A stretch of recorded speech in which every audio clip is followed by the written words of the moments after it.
이 저녁 시간에 하나님 말씀을 함께 묵상하고자 합니다. 진리의 영이신 성령, 또 성경의 저자이신 성령 하나님께서 우리 가운데 임재해 주셔서 말씀을 밝히 깨달아 알게 도와주시옵소서. 오늘 요한복음 14장 말씀 묵상을 통해서 확실한 기초가 있는 주님의 그 위로와 평화에 대해서 우리 또 잘 배우게 하여 주시고 그것이 우리의 삶에 큰 힘과 진정한 위로가 될 줄로 믿습니다. 이 귀한 위로를 우리에게 평안을 남겨주신 주님께 감사드리며 예수님의 이름으로 기도하옵나이다. 아멘.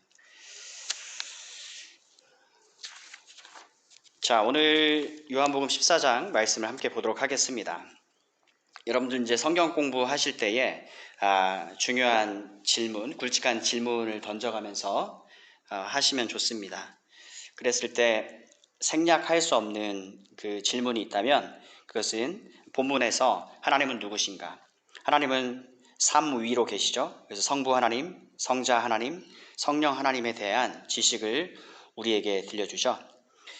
그리고 오늘 이 본문에서 분명히 우리가 새롭게 배우는 내용이 있습니다. 새롭게 알게 된 사실, 또 새롭게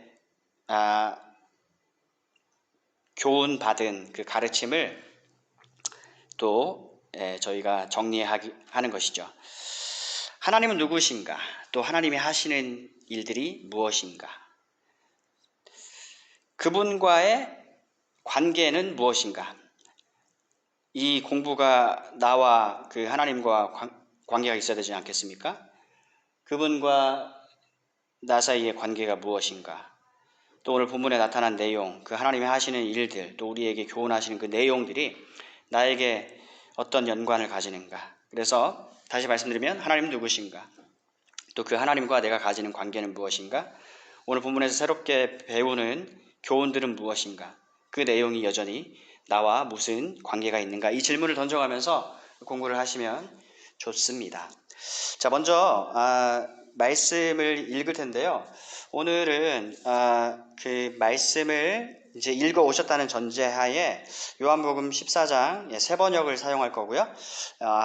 한 절 한 절 읽어가면서 제가 코멘트하는 식으로 이 순서를 진행하도록 하겠습니다. 1절 말씀, 너희는 마음에 근심하지 말아라. 예수님께서 제자들에게 주시는 말씀이죠. 하나님을 믿고 또 나를 믿어라. 예수님께서 마음에 근심하지 말라고 말씀을 하십니다. 그러면서 그냥 근심하지 마 이렇게 끝나면은 아무런 그 의미가 없죠. 그 근심하지 않아도 되는 그 근거에 대해서 들려주셔야 되지 않겠습니까? 그런데 본문에 그 근거에 대해서 많이 들려주시니까 우리가 그 부분들을 잘 캐치하기를 원합니다. 2절에 내 아버지의 집에는 있을 곳이 많다. 그렇지 않다면 내가 너희가 있을 곳을 마련하러 간다고 너희에게 말했겠느냐? 나는 너희가 있을 곳을 마련하러 간다. 내가 가서 너희가 있을 곳을 마련하면 다시 와서 너희를 나에게로 데려다가 내가 있는 곳에 너희도 함께 있게 하겠다. 너희는 내가 어디로 가는지 그 길을 알고 있다. 또 다른 번역에서는요. 내가 가는 곳으로 가는 길을 너희가 알고 있다. 여러분, 예수님이 가시는 곳은 어디입니까? 내 아버지가 계시는 곳이죠. 그리고 그 곳에 예수님은 본래부터 계셨죠. 거기서 오셔서 거기로 가시는 거죠. 도마가 예수님께 말하였습니다. 주님, 우리는 주님께서 어디로 가시는지도 모르는데 어떻게 그 길을 알겠습니까? 여러분, 이 질문을 던지는 것은 모르기 때문에 던지는 것일 수 있습니다. 그리고 또 궁금하니까 질문하는 것이죠.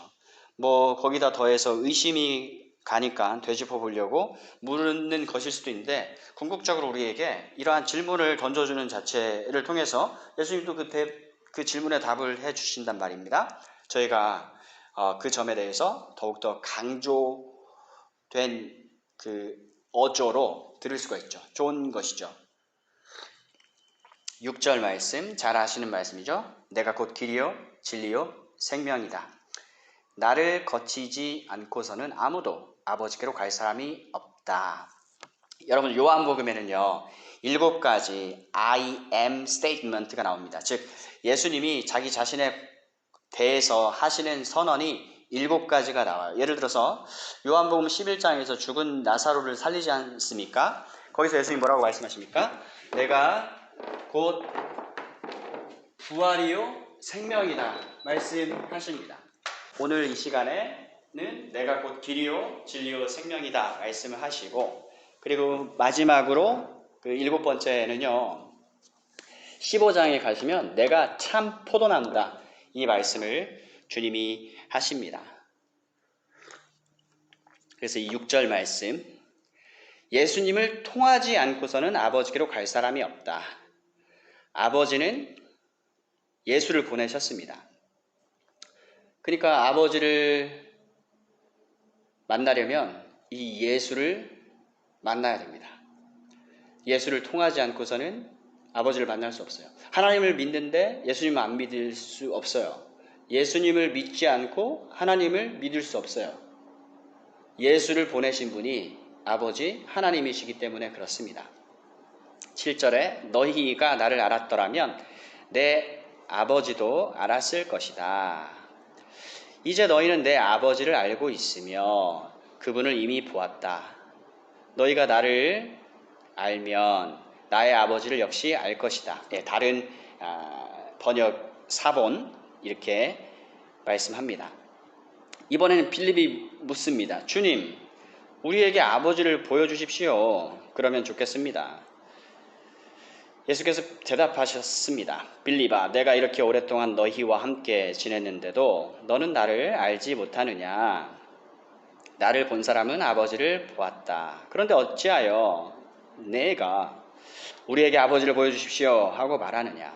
자, 역시 빌립이 또 질문을 했습니다. 그 덕분에 물론 그 자신이 불확실성의 기초에서 분명히 알기 원해서 잘 모르니까 물어본 것이죠.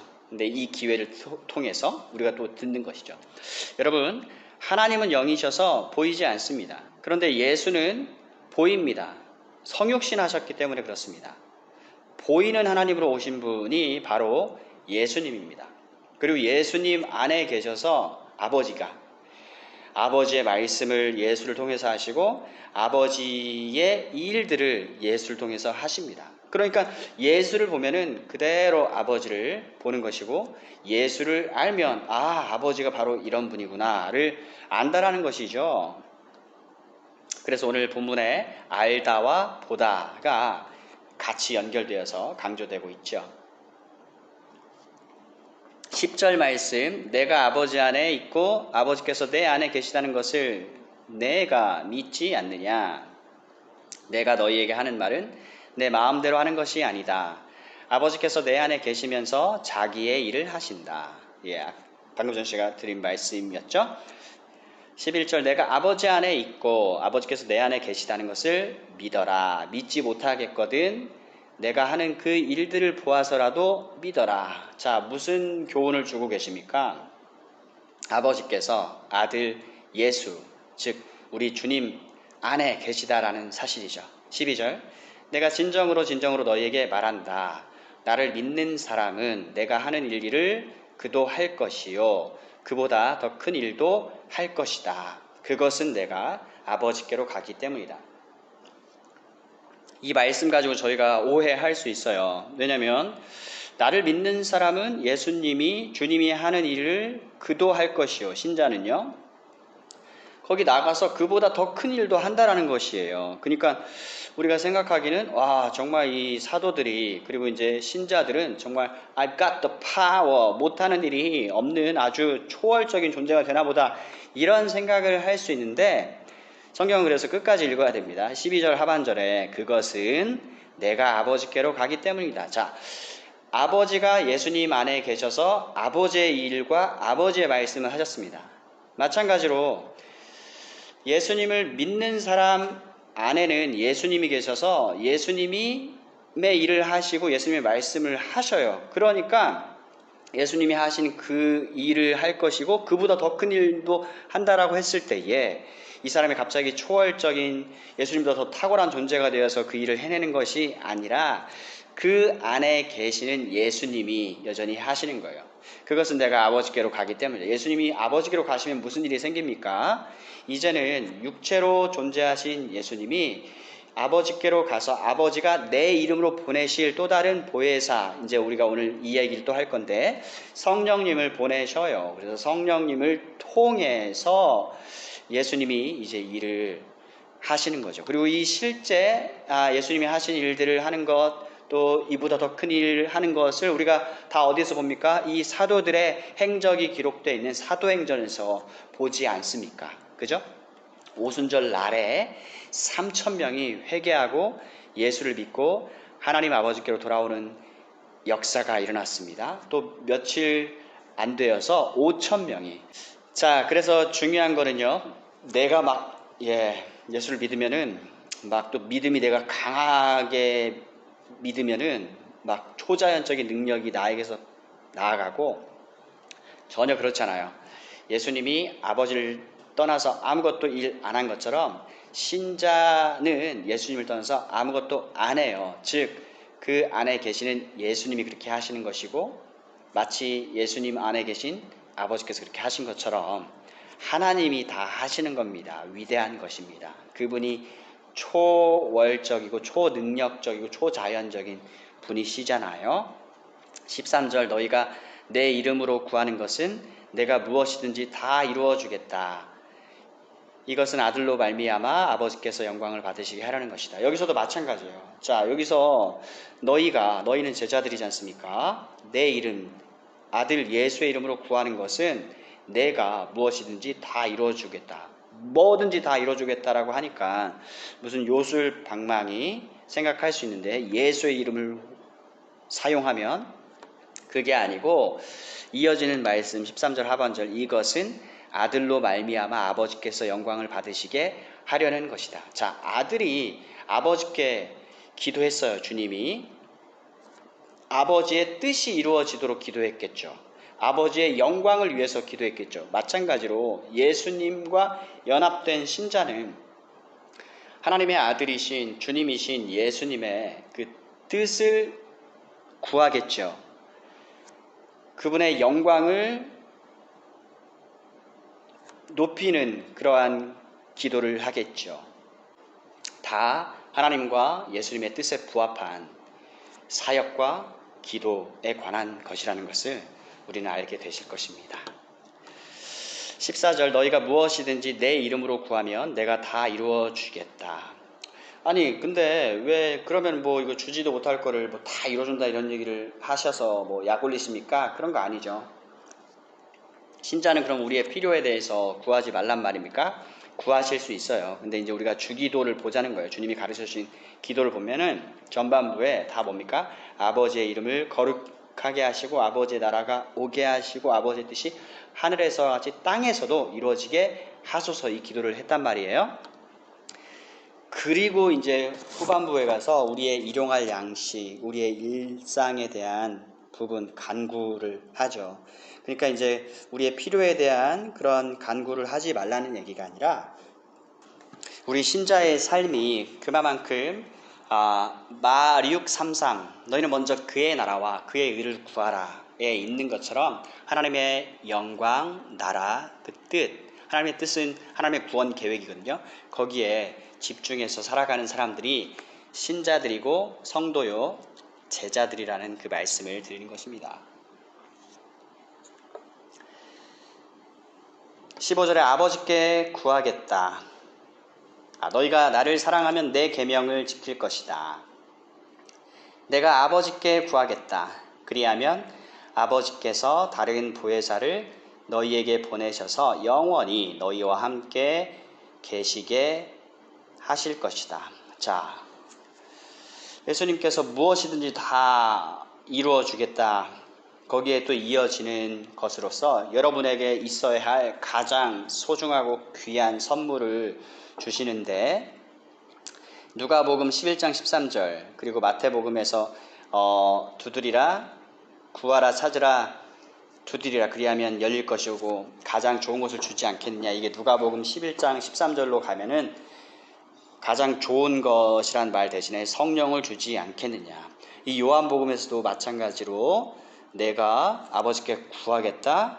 그러면 여기 이 세상에 남아있을, 이제 예수님이 떠나지만 이 세상에서 이 세상은 아직 하나님 나라가 아니란 말이에요. 세상 왕국의 임금은 사단, 그러니까 불신자들의 그룹과 또 하나님께 속한 하나님의 백성들 그룹이 함께 공존해서 살아가는 이 세상에서 정말로 가장 필요한 분은 성령님이시라는 것이죠. 예수님은 떠나시지만 여러분 곁에서 도와주시는 분, 여러분을 위해서 변호해 주시는 분, 성령님을 보내주시겠다라는 말씀. 가장 좋은 것, 항상 주님이 우리에게 주시는 것은 가장 좋은 것이란 말이에요. 성령을 주시겠다. 17절에 그는 진리의 영이다. 세상은 그를 보지도 못하고 알지도 못하므로, 여기서 또 보다 알다가 또 나왔죠. 하나님 아버지를 알지도 보지도, 주님을 알지도 보지도 못하고 또 성령을 알지도 보지도 못합니다. 그를 맞이자 들을 수가 없다. 세상은 그러나 너희는 그를 안다. 그것은 그가 너희와 함께 계시고 또 너희 안에 계실 것이기 때문이다. 나는 너희를 고아처럼 버려두지 아니하고 너희에게 다시 오겠다. 오늘 1절 말씀이 근심하지 말라로 시작된다고 그랬죠. 그 근거들이 계속해서 근심하지 않아도 될 그 백업 해주시는 내용들이 계속 나와요. 13장에서요. 자녀들아, 예수님이 이 말씀하셔요. 내가 이제 곧 떠난다 너희를. 그래서 너희에게 할 얘기들이 많이 있지만 많이는 못할 것이다. 하지만 자녀는 뭡니까? 고아가 아니잖아요. 아버지가 있는 사람이잖아요. 하나님이 아버지시니까 너희를 버려두지 않고 다시 오신다. 조금 있으면 세상이 나를 보지 못할 것이다. 조금 있으면 왜 세상이 나를 보지 못할 것이다. 그러나 너희는 나를 보게 될 것이다. 그것은 내가 살아있고 너희도 살아있을 것이기 때문이다. 여러분, 예수님이 부활하신 다음에는 이 예수님을 믿는 자들, 자기 사람들에게만 자기를 나타내 보여주셨습니다. 의심 많은 도마에게 예수님께서 직접 손과 발을 보여주고 옆구리 창에 찔린 자국을 보여주고 만져보라고 했지 않습니까? 도마는 의심이 있었지만 그는 여전히 주님의 사람이었습니다. 그에게 나타나셨어요. 다른 제자들에게도 나타나신 것처럼 또 엠마오로 가는 두 제자에게도 주님이 나타나셨어요. 그들은 예수님의 사람들입니다. 하지만 이 표적의 책이 12장까지 요한복음 끝났고 그것에 대한 대단원의 결론은 유대인의 혈통으로 유대인의 왕으로 예수님이 유대인들에게 오셨지만 유대인들 대다수는 그를 믿지 않았다. 믿는 것을 꺼려했다로 끝이 나요.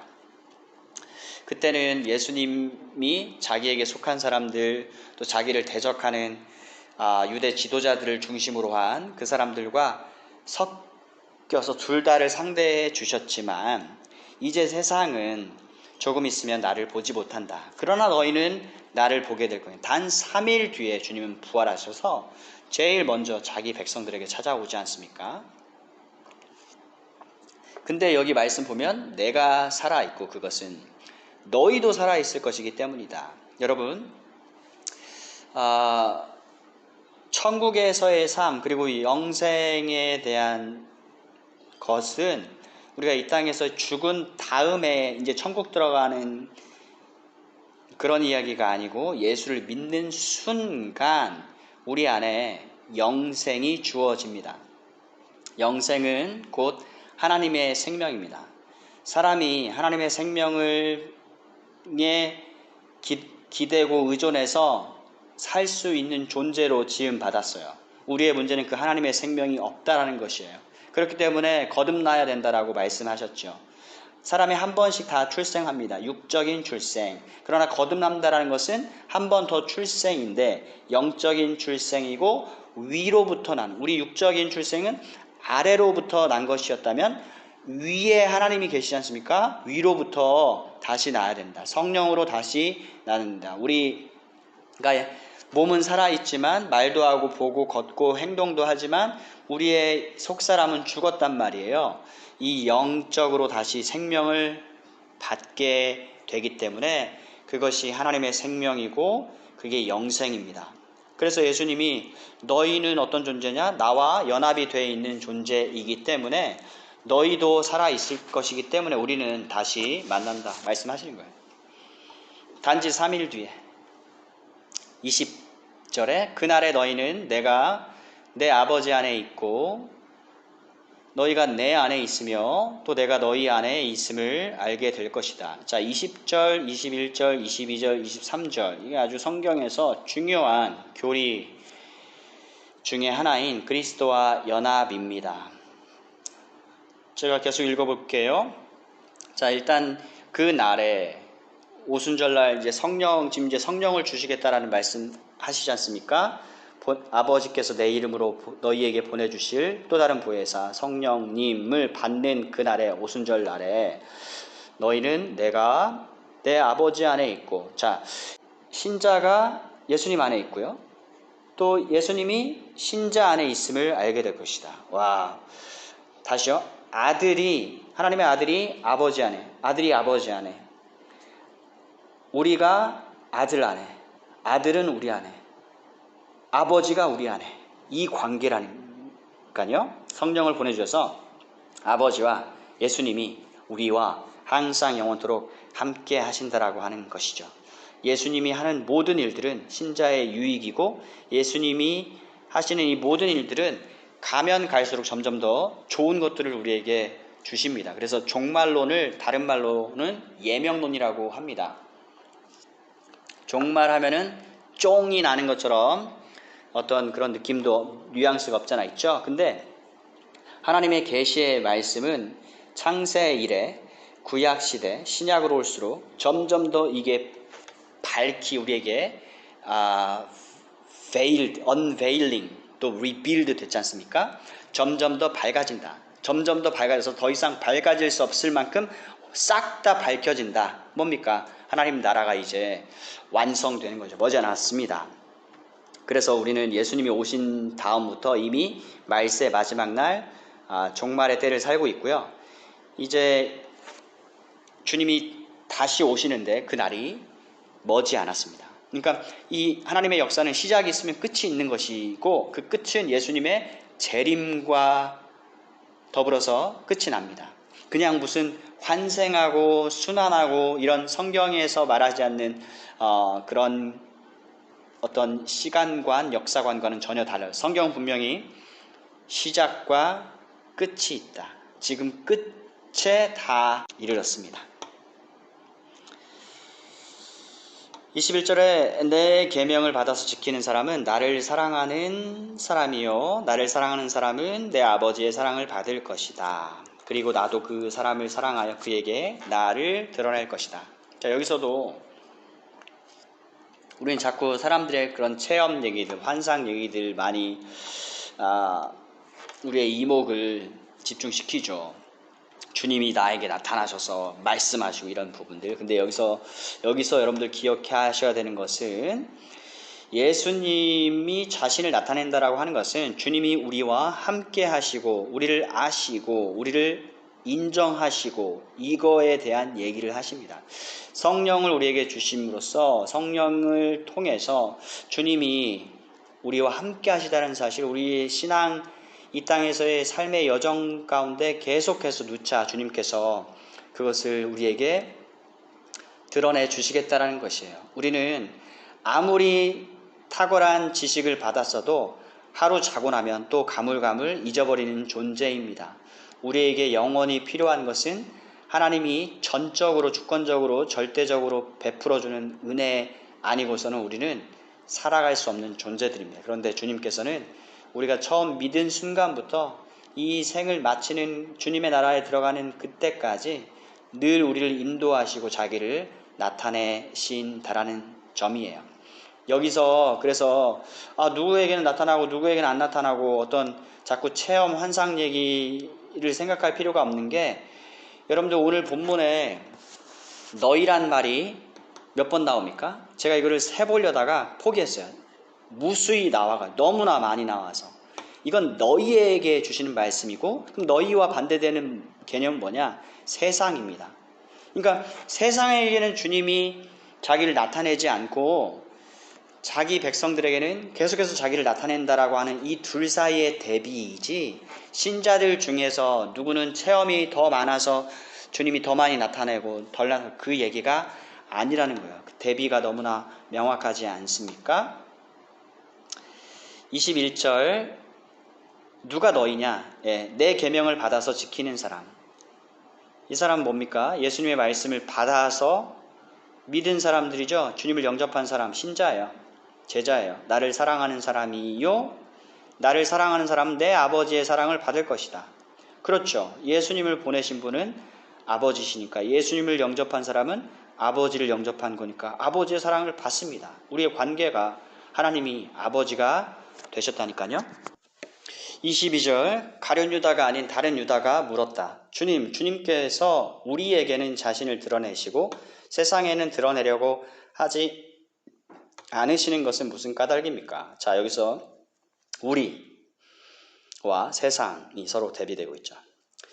예수께서 그에게 누구든지 나를 사랑하는 사람은, 이게 뭡니까? 너희에 해당하는 사람이죠. 누구든지 주님을 사랑하는 사람은 주님 말씀을, 내 말을 지킬 것이다. 그리하면 내 아버지께서 그 사람을 사랑하실 것이요, 내 아버지는 와 나는 그 사람에게로 가서, 그 사람은 뭡니까? 주님을 사랑하는 사람, 너희이죠. 그 사람과 함께 살 것이다. 와우. 그래서 아까 전에 20절에서 23절까지가 연합에 관한 아주 귀중한 말씀이라고 말씀드렸습니다. 그럼 세상은 뭐냐? 24절 나를 사랑하지 않는 사람, 내 말을 지키지 아니한다. 예수님 하시는 말씀, 하나님 하시는 말씀을 거짓말로, 무슨 수수께끼로, 그냥 동화나 소설에 있는 얘기로 그렇게 가벼이 흘려 듣는다니까요. 누가요? 주님을, 하나님을 사랑하지 않는 사람, 즉 너희가 아닌 사람, 세상에 속한 사람, 세상. 너희가 듣고 있는 이 말은 내 말이 아니라 나를 보내신 아버지의 말씀이다. 아버지가 주님 안에 계셔서 아버지의 말씀을 하신다고 그랬죠. 아버지의 일을 하신다고 그랬죠.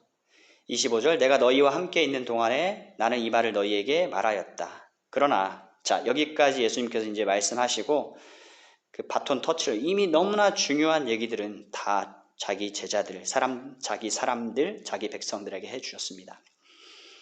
그러나 보혜사 곧 아버지께서 내 이름으로 보내실 성령께서 너희에게 모든 것을 가르쳐 주실 것이다. 또 내가 너희에게 말한 모든 것을 생각나게 하실 것이다. 자, 보혜사는 곁에서 도와주시는 분이라고 그랬죠. 변호해 주시는 분이라고 했죠. 우리를 위해서 대신.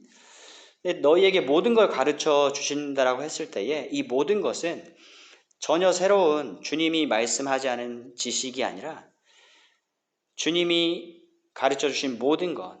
자, 28장 19, 20절 지상사명 마태복음 가서 모든 족속으로 제자를 삼아 아버지, 아들, 성령의 이름으로 세례를 주고 내가 너희에게 분부한 모든 것을 가르쳐서 지키게 하라. 자, everything that I have commanded you. 내가 너희에게 분부한 모든 것, 내가 너희에게 가르친 모든 것을 가르쳐 주십니다. 성령께서, 최고의 스승 성령께서. 또 내가 너희에게 말한 모든 걸 생각나게 해 주신 것이다. 하나님과 성령님 또 예수님은 각자 따로 플레이하지 않습니다. Father, Son, Spirit are one. Three persons in one God. 그들은 한 뜻으로 움직이십니다. 하나님의 뜻은 하나님의 구원 계획이라고 했죠. 이 구원 계획을 성취하시죠. 하나님은 계획하시고 예수님은 성취하시고 성령님은 각 개인에게 적용시켜 주시지요. 27절 나는 평화를 너희에게 남겨준다. 나는 내 평화를 너희에게 준다. 내가 너희에게 주는 평화는 세상이 주는 것과 같지 않다. 너희는 마음에 근심하지 말고 두려워하지도 말아라. 자, 1절에 하신 말씀 근심하지 말라. 또 오늘 27절에 근심하지 말라. 두려워하지 말라. 평화를 너희에게 주는데 내 평화를 준다. 예수님은 근심하지 말 근거에 대해서 지금 쭉 얘기해 주시고, 그러니까 근심하지 마라. 근거가 있으니까. 평화는요, 여러분, 정의가 하나님과 관계가 화목된 상태입니다. 하나님과 관계가 화목됨. 그럼 세상은 뭡니까? 하나님과 관계가 화목하지 않음. 왜요? 하나님과 관계가 화목하라고 보내주신 분 예수님을 거부함으로써 스스로 화목하지 않는 쪽을 택하였다라는 것이죠. 하지만 너희에게는 평화가 있다. 예수님이 누리신 평화, 하나님의 아들로서. 또 하나님이 우리의 아버지가 되셨으니 이 평화는 말 다 했죠. 또 우리 안에 영원히 살아 계셔서 모든 것을 가르쳐주고 주님이 하신 모든 것을 생각나게 해주시는 성령님이 우리 안에 계시지요. 그 성령님을 통해서 아버지와 아들이 영원히 우리와 함께 하시죠. 그러니까 근심하지 말고 두려워하지 말아도 되지요. 28절에 너희는 내가 갔다가 너희에게로 다시 온다고 한 내 말을 들었다. 너희가 나를 사랑한다면 내가 아버지께로 가는 것을 기뻐했을 것이다. 예수님이 지금 아무런 근거 없이 까닭 없이 그들을 떠나는 게 아니지 않습니까? 그들의 죄를 없이 해야 아버지가 계시는 곳, 즉 예수님이 계시는 곳에 우리를 초대할 수 있죠. 마치 우리가 여기서 뭐 영주권을 받아 놓든지 해서 우리 부모님을 만약에 초대를 한다라고 했을 때 그거랑 사실 비할 것도 아니죠. 예수님이 우리에게 해주시는 것은. 그죠? 예수님은 우리 죄를 사해 주기 위해서 십자가를 높이 들리기 위해서 지금 가시는 것이고, 지금 그런 일이 벌어지면 이제 또 다음 더 좋은 단계는 뭐냐? 우리가 거할 처소, 하나님 아버지의 집, 매, 여러분의 방, 우리의 방, 거할 처소가 있다라는 것이죠. 그러니까 예수님이 하시는 모든 일들이 참되고 합당하니까, 러블리하니까, 우리가 주님을 사랑한다면 예수님이 지금 우리를 떠나가는 것에 대해서도 기뻐하는 게 맞다는 것이. 우리는 연약하고 부족한 자에서 근심이 먼저 들지만 사실은 엄청 기뻐할 일이다 얘들아. 나 지금 내 아버지께 가는데 그분 나보다 크신 분이다. 더 든든할 수가 없는 것이죠. 지금 나는 그 일이 일어나기 전에 미리 너희에게 말하였다. 왜 말하냐면요. 15장에서 이 얘기를 이제 예수님이 하실 것인데 13장에서 자녀들아 그랬죠. 15장에서는 친구라고 하셔요. 그 의미는 친구니까 대신 목숨을 버려주는 것, 이보다 더 큰 사랑이 없거든요. 그것도 그것이만 아버지와 예수님만 나누는 그 비밀, 하나님의 뜻 구원 계획이라고 했죠. 이 모든 계획을 이제는 제자들에게 공유하신다라는 의미에서 친구예요. 종에게는 주인이 하인에게는 공유하지 않지만 너희는 종이 아니라 친구다. 또 하나님의 자녀들이면은 예수님 하나님의 영원하신 아들이니까 우리와 예수님의 관계는 또 그렇게 봤을 때는 형제다. 이것은 그 일이 일어날 때 너희로 하여금 믿게 하려는 것이다. 나는 너희와 더 이상 말을 많이 하지 않겠다. 이 세상의 통치자가 가까이 오고 있기 때문에 때는 바야흐로 주님이 이제 잡히시는 때와 매우 가까운 때입니다. 근데 이 세상의 통치자는 사단인데요. 그의 정체에 대해서 예수님 말씀하시기를 그는 나를 어떻게 할 아무런 권한이 없다. 그가 예수님께 대해서 어떠한 권리도 없습니다. 그는 타락한 천사에 불과합니다. 왜 세상에는 안 알리시나요? 세상이 알아야 될 것은 이거다. 31절에서 말씀해 주시는데요. 다만 예수님이 아버지를 사랑한다는 것과 아버지가 예수님께 아들에게 분부하신 그대로 우리 주님을 행한다는 것, 세상이 알리려는 것이다. 자, 일어나자. 여기서 떠나자. 그러시거든요. 세상은요, 예수님이 하나님께로서 와서 하나님 아버지가 하라신 일 그대로 행했다라고 하는 이 사실을 알게 되는 순간 자신들이 예수를 끝까지 믿지 않기로 거부하고 배척한 것에 대해서 핑계대지 못하게 됩니다. 이 말은 달리 말하면 영원한 파멸. 그러나 요한복음 3장 16절 복음은 진짜 말 그대로 복음인데 하나님이 세상을 이처럼 사랑하사 그의 독생자를 주셨으니 그리스도를 믿는 자마다 멸망하지 않고 영생을 얻게 하려 하심이라. 여러분 오늘 이 말씀을 이제 정리하는 의미에서 몇 가지 문답 형식을 취해서 정리하고 마치도록 하겠습니다. 자, 예수님이 우리를 떠나가시면 제자들 떠나가셨을 때에 우리가 받게 되는 베네핏, 유익은 무엇입니까? 하나님의 집에 내가 있을 곳이 마련되는 거죠. 하나님 집에 내 방이 있다. 버젓이 성령이 오시면 이제는 결코 영원토록 우리를 떠나지 않는다. 예수님 육체로 계셨을 때는 당장 우리 눈에 보여야만 곁에 계시는 거지만 성령은 이제 아예 우리와 함께 아예 우리 속으로 오시고 성령을 통해서 예수님과 아버지 하나님도 우리와 함께 하신다. 놀라운 것이죠. 오늘 많이 보이는 단어는 너희라고 했습니다. 오늘 이 주시는 말씀 요한복음 13장부터는 영광의 책인데 표적의 책 12장까지 해서 이 예수님을 믿지 않는 사람들 그 불신의 상태로 거의 믿지 않았죠. 대다수가. 그렇게 마무리가 되고 자기가 이제 아버지께로 와서 떠나가야 될 때가 다 잃은 것을 아시고 예수님이 세상에 남아있을 자기 사람을 사랑하시되 끝까지 사랑하시더라. 이렇게 영광의 책 13장 요한복음은 시작이 되고 있지 않습니까?